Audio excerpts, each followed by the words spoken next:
کیا ہمارے کام مسلمانوں والے ہیں؟ ہم کیسے یہ کہہ سکیں گے فخر کے ساتھ کہ ہاں ہم مسلمان ہیں؟ اللہ کا احسان اسلام پاکستان۔ اعوذ باللہ من الشیطان الرجیم، بسم اللہ الرحمن الرحیم۔ آپ دیکھ رہے ہیں اسلام پاکستان اور میں ہوں علی اسلام۔ ناظرین کرام، منافق کیا ہوتی ہے؟ منافقت وہ ہوتی ہے کہ زبان سے اقرار کرنا کہ ہم آپ کے ساتھ ہیں لیکن دل میں آپ کے ساتھ نہ ہونا، یعنی دو کشتیاں ہیں، دونوں کشتیوں میں پاؤں رکھنا۔ اگر آپ کے ساتھ ہیں تو آپ کی حمایت کریں گے، اگر دشمن کے ساتھ ہیں تو دشمن کی حمایت کریں گے۔ اگر اوورآل موازنہ کیا جائے، جنگوں کی بات کی جائے یا دین اسلام کی تبلیغ کی بات کی جائے، ان دونوں جگہوں پہ جتنا نقصان منافقت سے ہوا ہے، یعنی جتنا نقصان کرنے والے منافق لوگ تھے، شاید ہی کوئی اور ہو۔ یعنی یہ وہ لوگ تھے جو بظاہر تو کہتے تھے کہ ہم آپ کے ساتھ ہیں، لیکن جب آپ کے ساتھ ہوتے تھے تب ہی کہتے تھے ہم آپ کے ساتھ ہیں، جب دشمن کے ساتھ ہوتے تھے تو ان کو گالیاں نکالتے تھے اور دشمن کو کہتے تھے ہم آپ کے ساتھ ہیں، ہم تو ویسے ہی ان کے ساتھ ملے ہوئے تھے۔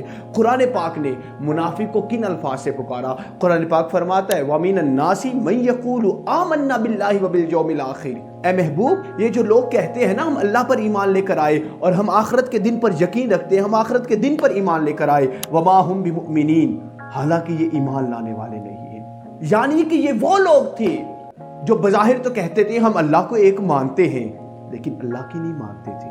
بظاہر تو وہ لوگ تھے جو اس چیز کو اقرار کرتے تھے کہ ہم آخرت کے دن پر ایمان رکھتے ہیں کہ آخرت کے دن ہمیں اللہ کے حضور حاضر ہونا ہے، ہمارے دائیں ہاتھ میں نیکیاں ہوں گی، بائیں ہاتھ میں برائیاں ہوں گی اور ہمارا حساب کتاب ہوگا، ہم اللہ کے حضور حاضر ہوں گے۔ لیکن صرف اور صرف یہ زبان کی حد تک اقرار کرتے تھے۔ جب پیارے آقا علیہ الصلوۃ والسلام کے ساتھ ہوتے تھے تو پیارے آقا علیہ الصلوۃ والسلام کا ساتھ دیتے تھے، جب یہودیوں کی طرف چلے جاتے تھے تو پھر یہودیوں کا ساتھ دیتے تھے، مسلمانوں کے خلاف سازشیں کرتے تھے۔ ناظرین کرام، اللہ رب العزت نے آگاہ فرمایا اے محبوب محتاط ہو جاؤ، یہ وہ لوگ ہیں جو صرف زبان سے اقرار کرتے ہیں کہ ہم ایمان لے کر آئے اللہ پر اور آخرت کے دن پر۔ ناظرین کرام، اس بات کرنے کا مقصد کیا ہے؟ اس آیت کو پڑھنے کا مقصد کیا ہے کہ آج ہم اپنی لائف کے اندر دیکھیں، ہم بظاہر تو کلمہ پڑھتے ہیں، بظاہر تو کہتے ہیں لا الہ الا اللہ محمد الرسول اللہ صلی اللہ علیہ وآلہ وسلم۔ کیا ہمارے کام مسلمانوں والے ہیں؟ بظاہر تو ہم کلمہ پڑھتے ہیں لیکن جس نبی کا کلمہ پڑھتے ہیں اس نبی کی ایک بھی نہیں مانتے۔ بظاہر تو ہم یہ کہتے ہیں اللہ تیرے سوا کوئی شریک نہیں، تو وحدہ لا شریک ہے، لیکن ہم اللہ کی ایک نہیں مانتے۔ اگر اس کی کامن سی بات کی جائے، کامن سی بات یہ ہے کہ نماز 5 وقت اذان آتی ہے، اذان آ کے کہتی ہے حیا علی الصلاۃ حیا علی الفلاح، آؤ کامیابی کی طرف، آؤ نماز ادا کرنے کی طرف۔ ایک ہستی ایسی ہے جس کی بندگی کے لیے دنیا میں بھیجے گئے ہو، وہ ہستی آپ کو اپنے حضور کھڑا ہوتے ہوئے دیکھنا چاہتی ہے، وہ ہستی یہ چاہتی ہے کہ آپ میرے حضور کھڑے ہو جائیں۔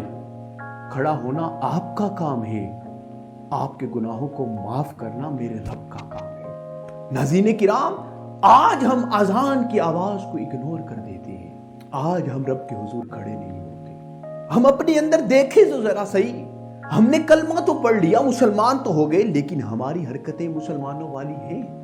نماز ایک دین کا ستون ہے، ستون کے بغیر اگر کوئی بلڈنگ کھڑی کر سکتا ہے تو میرا رب ہی ہے جو وحدہ لا شریک ہے، جو بغیر ستون کے آسمان کو کھڑا کر سکتا ہے۔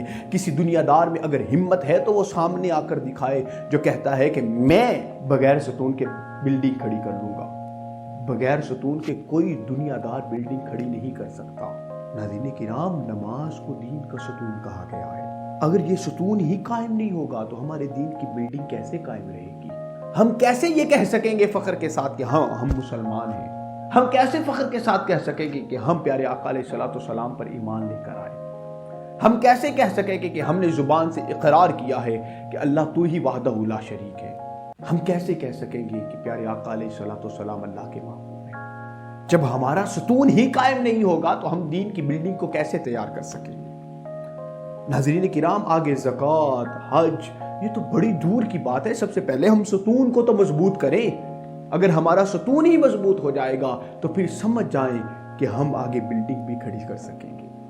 ناظرین کرام، اگر آج ہم دین کی باتوں کو اپنے دل میں جگہ نہیں دیتے، تو آج ہم اپنے دل سے پوچھیں ہم نے کون سا ایسا گناہ کیا، کون سی ایسی غلطی سرزد ہوگی جس کی وجہ سے ہمارا دل اس قابل نہیں رہا کہ ہم دین کو اپنے دل کے اندر جگہ دے دیں، ہم اللہ رب العزت کی بندگی کو اپنے دل کے اندر جگہ دے دیں۔ ناظرین کرام، میرا رب جب کسی سے ناراض ہوتا ہے تو اس کا رزق بند نہیں کرتا، اس کو دنیا کے سامنے رسوا نہیں کرتا۔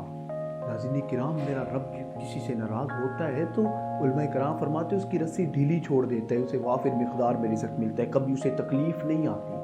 ناظرین کرام، صرف اور صرف پتہ کب چلتا ہے؟ پتہ جب چلتا ہے جب وہ دین اسلام کے رستے سے ہٹ جاتا ہے۔ یعنی اگر ہم دین اسلام کے رستے سے ہٹ گئے ہیں تو جان جائیں کہ ہمارا رب ہم سے ناراض ہے، ہمیں اللہ رب العزت کو منانے کی ضرورت ہے۔